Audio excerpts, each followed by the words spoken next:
শেখ আমির শাহ খুব বিচক্ষণ মৌলবি ছিলেন। হিন্দু শাস্ত্রেও তার বেশ দখল ছিল। তারই জোরে গোপালকে তিনি অনেক সময় ঠকাবার চেষ্টা করেন।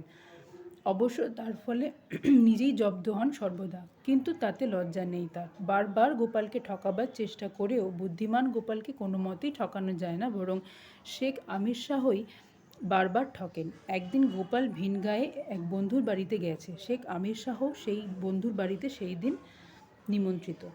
গোপাল গিয়ে বন্ধুর বাড়িতে পৌঁছে দেখে শেখ আমির শাহ ভোজনে বসেছেন।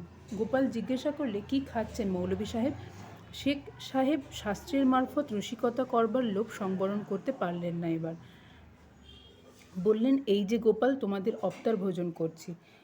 তিনি মাছ খাচ্ছিলেন এবং মৎস্য হলো 10 অবতারের প্রথম অবতার।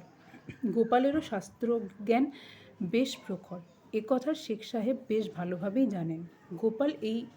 গোপাল অর্থটা অন্যরকম বুঝবার ভান করলে। সে বললে, অবতার? তৃতীয় অবতার নিশ্চয়ই।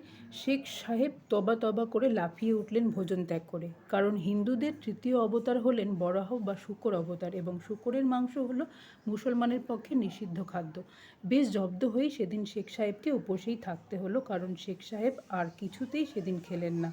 এদিকে গোপাল বন্ধুর বাড়িতে বেশ পেট ভরেই খেয়ে মুচকি মুচকি হাসতে হাসতে বিদায় নিল। এবারও শেখ সাহেব হলেন ভীষণ জব্দ। তিনি খুব ব্যথিত হয়ে প্রতিজ্ঞা করলেন আর কোনোদিনই গোপালের সঙ্গে খারাপ রসিকতা বা খারাপ ব্যবহার করবেন না। মনে মনে বললেন,